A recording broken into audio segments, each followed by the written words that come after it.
क्या आपने कभी भूत प्रेत या आत्मा की कहानी सुनी है? और क्या आपको इन बातों पर विश्वास है? नहीं, मुझे भी नहीं था। लेकिन जो घटना मेरे साथ घटी थी उसके बाद मुझे कहीं ना कहीं विश्वास हो गया कि हाँ, भूत प्रेत और आत्मा जैसी चीजें भी इस दुनिया में है। उस रात मैं अकेला था और हॉस्टल से घर आ रहा था। मेरे फोन की बैटरी खत्म हो चुकी थी, मौसम भी खराब था और ऐसा लग रहा था जैसे बहुत तेज बारिश होने वाली है। और मेरा अंदाजा सही निकला। कुछ ही देर में बहुत तेज बारिश शुरू हो गई। इतनी तेज बारिश में ड्राइविंग करना बहुत ही मुश्किल था मेरे लिए, लेकिन मेरे पास इसके अलावा कोई रास्ता भी नहीं था, क्योंकि मेरे अलावा मुझे उस सड़क पर और कोई दिखाई भी नहीं दे रहा था और ना ही वहां आसपास कोई घर था। सिर्फ पेड़ और झाड़ियां ही नजर आ रही थी। इसलिए मैं धीरे धीरे ही आगे बढ़ रहा था। वैसे मैं जिस सिचुएशन में था वो बिल्कुल वैसी थी जैसे मैंने डरावनी कहानियों में सुनी थी। एक सुनसान सड़क जहां एक आदमी अकेला तेज बारिश में चला जा रहा है और अचानक उसका सामना एक भूत से हो गया। मेरे दिमाग में उस वक्त एक ख्याल आया कि क्या आज मेरे साथ भी कुछ ऐसा ही होने वाला है। और ये सोचकर मैं हंसने लगा, क्योंकि मुझे नहीं पता था कि मेरे साथ आगे जो होने वाला है वो उन डरावनी कहानियों से भी ज्यादा भयानक होगा। मैं आगे चला जा रहा था, लेकिन कुछ ही देर बाद मुझे कुछ अजीब लगा, क्योंकि जहां से मैं गुजर रहा था वो जगह जानी पहचानी लग रही थी। इसलिए नहीं क्योंकि मैं वहां से पहले भी गुजर चुका था, बल्कि इसीलिए क्योंकि उस रात मैं उसी जगह से दोबारा गुजर रहा था। मैंने कहा, ये मैं वापस उस जगह पर कैसे आ गया? ऐसा कैसे हो सकता है? फिर मैंने सोचा कि इतनी बारिश हो रही है, ऊपर से इतना अंधेरा है, शायद मुझे वहम हो रहा है। फिर मैं इस बात को नजरअंदाज करके आगे बढ़ता गया। लेकिन हैरानी की बात यह थी कि मैं फिर से उसी जगह पर पहुंच गया जहां से पहले गुजर चुका था। मैंने कहा, क्या हो रहा है मेरे साथ? मुझे ऐसा लग रहा है कि जैसे मैं गोल गोल घूमकर यहीं वापस आ जा रहा हूं। मैं काफी डर गया था, क्योंकि ये कोई आम बात नहीं थी। मैंने फिर भी वहां से निकलने की कोशिश की, लेकिन जब भी आगे बढ़ता घूम के वापस उसी जगह पर आ जाता। मैंने आसपास देखा ताकि कोई नजर आ जाए और मैं उससे मदद मांग लूं, लेकिन वहां कोई नहीं था। मुझे कुछ समझ नहीं आ रहा था कि मैं क्या करूं, जैसे कि मेरे दिमाग ने काम करना ही बंद कर दिया था। मैं बाहर निकला और वहां से निकलने के बारे में सोचने लगा, पर वो सिचुएशन ही ऐसी थी जिसने मुझसे मेरी सोचने समझने की ताकत ही छीन ली थी। उसी वक्त मुझे वहां से थोड़ी दूर पर एक आदमी दिखाई दिया जो साइकिल पर आ रहा था। मैं उसकी तरफ भागा और वो आदमी मुझे देखकर रुक गया। मैंने उससे पूछा, क्या आप यहीं आसपास के रहने वाले हैं? उस आदमी ने कोई जवाब नहीं दिया। फिर मैंने कहा, क्या आप बता सकते हैं ये कौन सी जगह है? उस आदमी ने फिर भी कुछ नहीं कहा। मैंने कहा, देखिए, मैं यहाँ काफी देर से फंसा हुआ हूँ। मैं जब भी यहाँ से जाता हूँ वापस लौटकर यहीं आ जाता हूँ। मुझे कुछ समझ नहीं आ रहा है कि मेरे साथ क्या हो रहा है। मुझे यहाँ से बाहर निकलना है। वो आदमी मुझे अजीब तरीके से घूर रहा था, लेकिन उसने कुछ नहीं कहा। उसे देखकर मुझे थोड़ा डर लग रहा था, क्योंकि उसकी आंखें लाल थीं और वो डरावना भी लग रहा था। लेकिन मुझे जैसे भी करके वहां से निकलना था, इसलिए उससे मदद लेने के अलावा और कोई रास्ता भी नहीं था। उस आदमी ने कुछ देर तो मुझे घूर कर देखा और फिर मेरे पीछे की तरफ इशारा किया। मैंने पीछे मुड़कर देखा तो मुझे एक पुराना घर दिखाई दिया। मैं उसे देखकर हैरान रह गया, क्योंकि मैंने आते वक्त उस घर को कहीं नहीं देखा था और वह घर इतना दूर भी नहीं था जिसे सड़क से देखा ना जा सके। मैं वापस उस आदमी की तरफ पलटा, लेकिन देखा कि वो आदमी वहां से गायब हो चुका था। मैंने चारों तरफ उस आदमी को ढूंढने की कोशिश की, लेकिन वो हवा के झोंके की तरह गायब हो गया। मैं शॉक था कि कोई इतनी जल्दी कैसे जा सकता है। मैंने फिर से उस घर की तरफ देखा। ये घर कुछ जाना पहचाना सा लग रहा था। मैंने सोचा, इस घर को तो मैंने पहले भी कहीं देखा है, लेकिन कहाँ देखा है वो मुझे याद नहीं आ रहा है। अब मेरे पास उस घर की तरफ जाने के अलावा और कोई रास्ता नहीं था। मैंने कहा, शायद यहाँ कोई रहता हो और कोई मेरी मदद कर दे। अब ये सोचकर मैं घर की तरफ गया।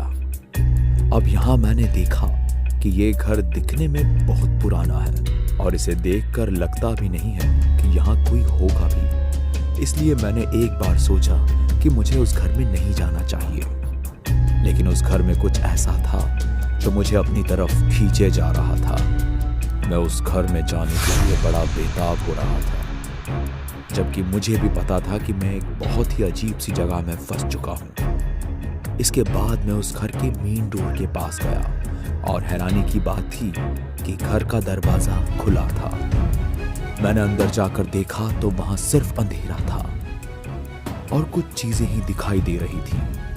मेरे फोन की बैटरी भी खत्म हो गई थी, इसीलिए मैं टॉर्च भी नहीं जला सकता था।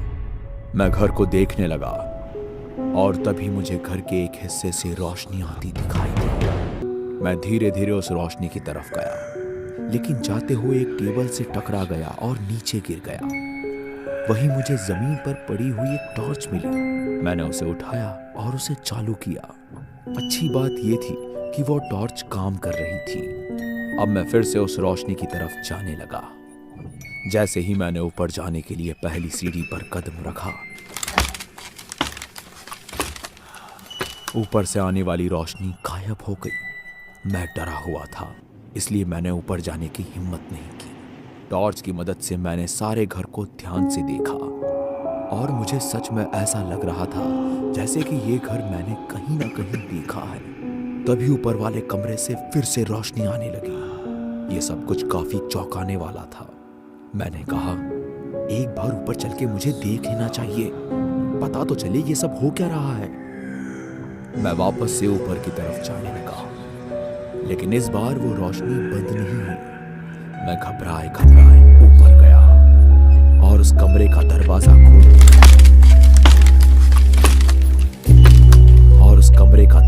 खोला जहां से वो रोशनी आ रही थी। जैसे ही मैंने वो दरवाजा खोला,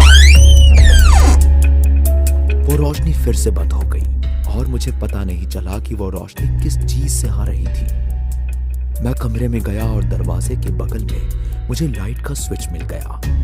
मैंने लाइट चालू की और तब मुझे पता चला कि ये घर मैंने कहां देखा है।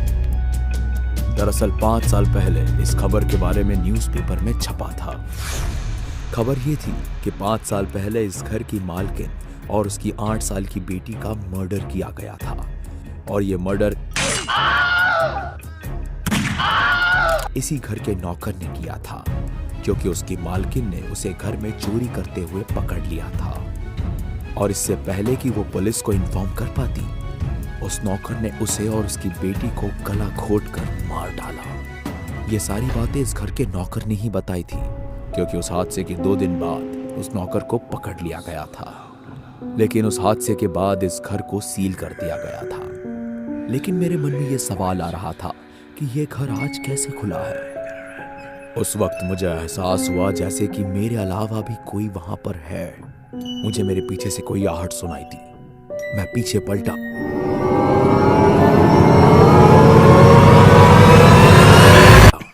लेकिन वहां कोई नहीं था। मैंने सोचा, इस घर में रहना ठीक नहीं लगता, जितनी जल्दी हो सके मुझे यहां से निकल जाना चाहिए। फिर मैं उस कमरे से बाहर निकलने ही वाला था कि वो दरवाजा अपने आप ही बंद हो गया और मेरी हालत खराब होने लगी। मैंने दरवाजा खोलने की बहुत कोशिश की, लेकिन दरवाजा नहीं खुला। मेरी सांसें जैसे दरवाजे के साथ अटक गई थी। इसी बीच अचानक उस कमरे की सारी चीजें हिलने लगी, जैसे कि वहां कोई भूकंप आ गया हो। मैं ये सब देखकर इतना डर गया कि जोर जोर से चिल्लाने लगा, बचाओ, कोई है यहाँ पर, दरवाजा खोलो, बचाओ, कोई है। मैं लगातार उस दरवाजे को खोलने की कोशिश कर रहा था और अचानक वो दरवाजा खुल गया और मैं झटके की वजह से पीछे गिर गया। लेकिन मैं तुरंत उठकर बाहर भागा। जैसे ही मैं सीढ़ियों से उतर रहा था, कोई मेरे पीछे आया और मुझे सीढ़ियों से धक्का दे दिया। इस हादसे में मेरे सर में चोट लग गई, लेकिन मैं होश में था। जब मैंने सीढ़ियों की तरफ देखा तो मेरे होश ही उड़ गए। वहां एक 8 साल की छोटी बच्ची सफेद कपड़ों में खड़ी थी। उसका आधा चेहरा उसके बालों से ढका हुआ था और मैं जमीन पर पड़ा हुआ उस अविश्वसनीय नजारे को देख रहा था। मैं डर के पीछे की तरफ खिसकने लगा और तुरंत उठकर घर से बाहर भागा। मैंने पीछे मुड़कर देखा, वो बच्ची अभी भी सीढ़ियों पर ही खड़ी थी। मैं बिना वक्त गवाए वहां से भाग निकला और अपनी कार के पास गया। उसी वक्त एक और कार वहां से आ रही थी और मैंने उसे रोका। उस कार में 2 आदमी बैठे हुए थे। मैंने कहा, मेरी मदद कीजिए, मेरी जान खतरे में है, वो मुझे मार देगी। उनमें से एक आदमी ने कहा, कौन मार देगी? मैंने कहा, वो भूत जो उस घर में है। उन आदमियों ने उस तरफ देखा जिस तरफ मैंने इशारा किया था, लेकिन चौंकाने वाली बात यह थी कि वो घर वहां से गायब हो चुका था। मुझे अपनी आंखों पर यकीन नहीं हुआ। एक आदमी ने कहा, क्या मजाक है ये? मैंने उन्हें समझाने की कोशिश की, लेकिन वो लोग मेरी बातों पर विश्वास नहीं कर रहे थे। लेकिन इसमें उनकी भी गलती नहीं थी। मैं जानता था कि अगर उनकी जगह मैं होता तो मैं भी ऐसी बात पर विश्वास नहीं करता। मैंने कहा, आप लोग मेरी मदद कीजिए यहाँ से बाहर निकलने में। एक आदमी ने कहा, ठीक है, आप हमारी कार के पीछे पीछे आइए। उनकी बात मानकर मैं अपनी कार में बैठा और उनके पीछे पीछे जाने लगा।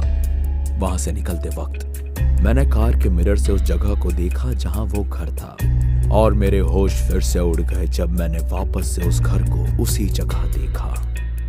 यहां से मैं बच के तो आ गया, लेकिन यह हादसा मैं आज तक नहीं भूल पाया और पूरी जिंदगी मुझे यह हादसा याद रहेगा।